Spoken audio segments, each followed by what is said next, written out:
రాష్ట్రంలో Toshiba company భారీ పెట్టుబడులు పెడుతోంది. సంగారెడ్డి జిల్లాలో కంపెనీని మరింత విస్తరించింది.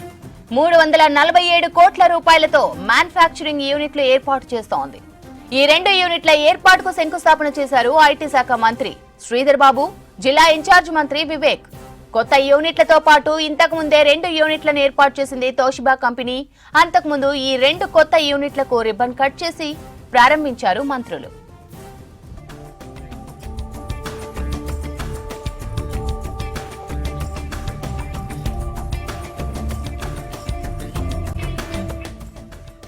రాష్ట్రంలో తోషిబా కంపెనీ భారీ పెట్టుబడులు పెడుతోంది.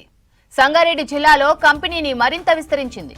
347 కోట్ల రూపాయలతో మ్యానుఫ్యాక్చరింగ్ యూనిట్లు ఏర్పాటు చేస్తోంది.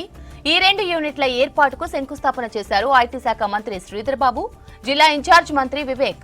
కొత్త యూనిట్లతో పాటు ఇంతకు ముందే 2 యూనిట్లను ఏర్పాటు చేసింది తోషిబా కంపెనీ. అంతకుముందు ఈ 2 కొత్త యూనిట్లను రిబ్బన్ కట్ చేసి ప్రారంభించారు మంత్రులు.